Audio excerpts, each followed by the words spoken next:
Bonjour à tous, ici Végette, et aujourd'hui on est là pour une petite revue de la première saison de la Wargaming League. Première saison en tout cas de 2015-2016. Alors je vais être franc, j'ai pas trop eu vraiment l'occasion de la regarder.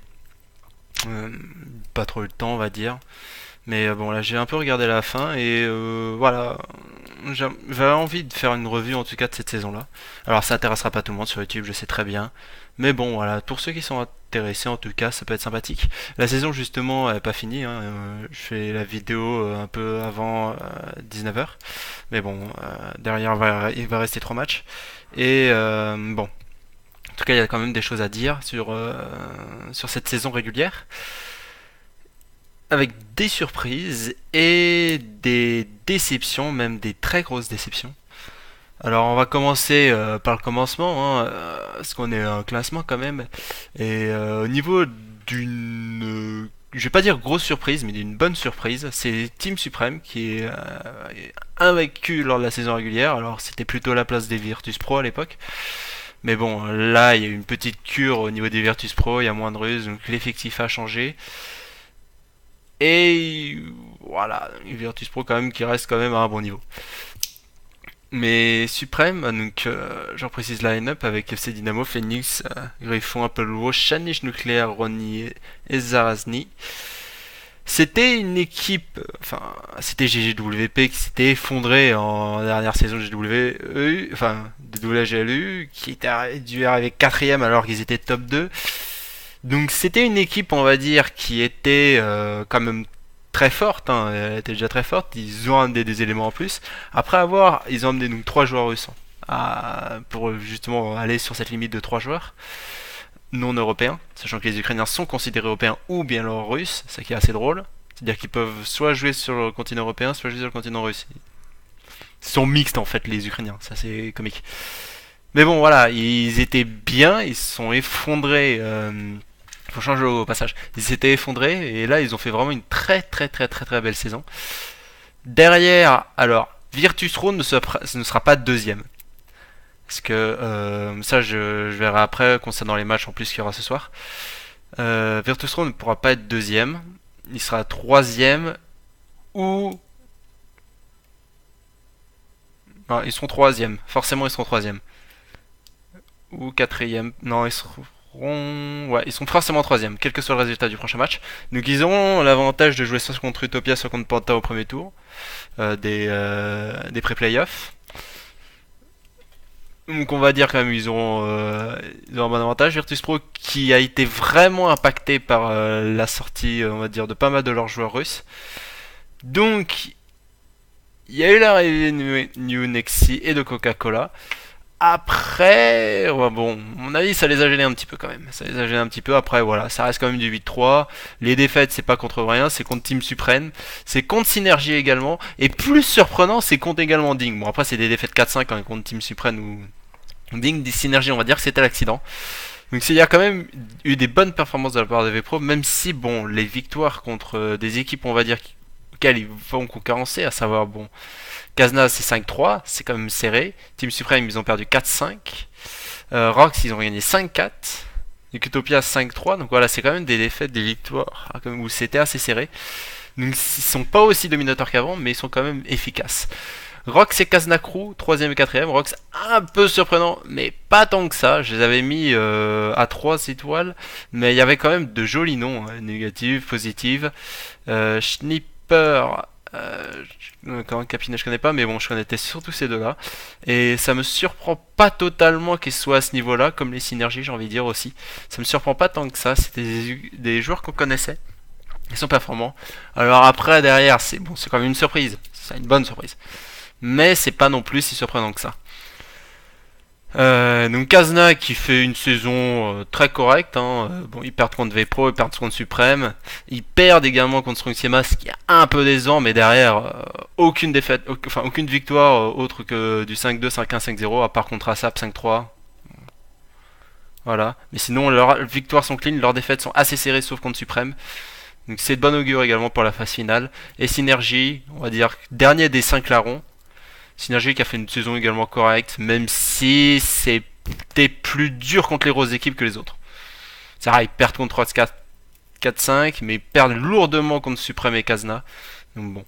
C'est quand même une bonne saison de la part de Synergy, Rox et Supreme, parce qu'on les attendait pas forcément en première place et pas forcément aussi dominateurs. Kazna un petit peu décevant ainsi que V-Pro, mais bon voilà, on va dire que ces 5 équipes-là, elles devaient être là, avec une 6ème. Mais la 6ème s'est plantée. Voilà. La 6ème c'est un petit peu planté. Mais on en reviendra après.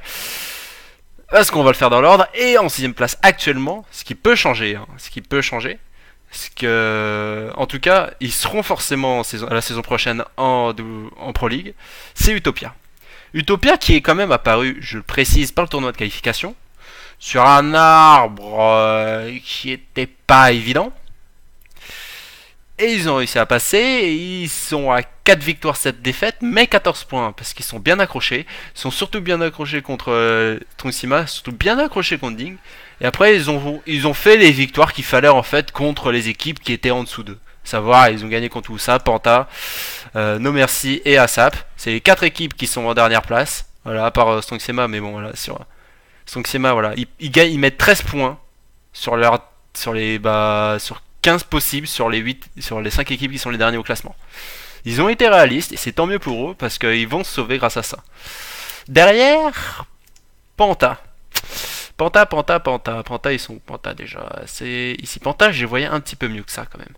Panta avec Floki, des zones New Multishow en plus parce qu'il y avait quand même des joueurs de PS qui étaient revenus. Il y a Mister Chef qui était leader de Deep Tranquility. Il y avait quand même des bons noms qui étaient là. Ils ont gardé quand même de bons noms avec The Dead Zone, Aki.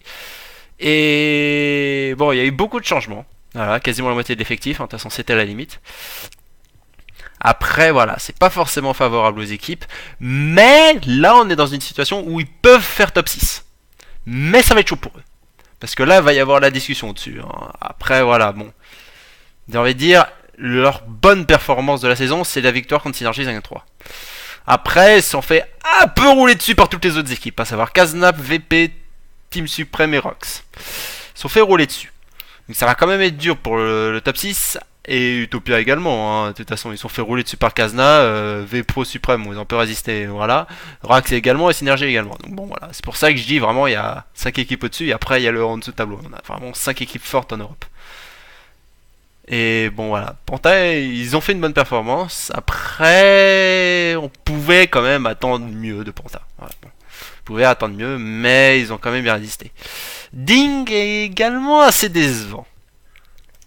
Ding, bon, c'est une mini déception, il y a des bons noms aussi là-bas, mais ils avaient écrasé la Silver League, ils sont arrivés en Gold, ils ont fait une très bonne performance en gagnant contre V-Pro, ils ont fait après derrière des performances limites en perdant 5-0 contre No Mercy par exemple. Et après derrière, bon. Elle a été vraiment un peu inconstante cette équipe, c'est un peu dommage, on pouvait attendre mieux, voilà. Après, ça faisait partie des équipes qui pouvaient prétendre à un top 6, voilà. Ding, Panta, c'est des équipes qui pouvaient prétendre à un top 6, avec le 11ème actuellement, mais je reviendrai justement à part parce que je vais dans l'ordre. Strongssema maintenant. Alors Strongssema, franchement, quand j'ai l'équipe, je savais pas vraiment à quoi m'attendre. Ils étaient deuxième derrière Ding, donc c'était une équipe quand même solide. Après, je la voyais pas haut en fait. Je la voyais enfin, moi je m'attendais à peu près à ce qu'elle soit à ce niveau-là, c'est-à-dire en lutte pour rester en fait en ligue professionnelle, c'est-à-dire justement autour de la 10ème place. Et justement, bon, ils sont 9ème, voilà, ils ont sécurisé leur poste, ils feront le tournoi de relégation. Mais bon, voilà, ça leur fait une expérience en Wargaming League. Et à voir derrière s'ils vont pouvoir rester par le tournoi de relégation, enfin de pré-relégation, c'est-à-dire entre s'affrontement entre le 8ème et 11ème et 9ème et 10ème, ou bien alors s'ils vont passer dans le tournoi à 8 avec ceux en silver et de wildcard. Et on arrive dans les 3 dernières places avec No Mercy. No Mercy qui me déçoit un peu vu les noms qu'il y a dedans. Parce que c'est ex-paralytiques, mais bon, il y avait quand même de jolis noms à l'intérieur, dont certains expérimentés. Et bon, ils sont sauvés. Voilà, ils sont sauvés en faisant un joli 5-0. Je vais en mettre, c'est pas celui-là, c'est ici. Ils ont fait un joli 5-0 contre Ding, justement, là, le dernier match. Et c'était ce qu'il fallait faire, voilà. Ding sont fait avoir, de fait, ils passent par la relégation. Et No Mercy s'est sauvé grâce à cette victoire. Mais bon. Voilà, ils ont à dire qu'ils sont sauvés les meubles, mais juste à la fin, No Mercy. Et maintenant, ils sont sûrs, quoi qu'il advienne, quels que soient les résultats de Wusa et ASAP, ils seront obligatoirement dans le tournoi de relégation, ils seront pas 12e. La raison, après, derrière, je pourrais vous l'expliquer. Enfin, je vais vous l'expliquer de toute façon derrière. Wusa. Wusa est une équipe qui m'a déçu. Et je pense que beaucoup ont été déçus de cette équipe. Tout simplement parce que ils avaient fait une saison 4 catastrophique. Ils font le top 6 au niveau de la saison 5. Ils recrutent des TCM, qui était une très bonne structure. Ils avaient fait un très bon classement. Et ils se font avoir comme des merdes. Et ils sont en train de lutter pour leur survie.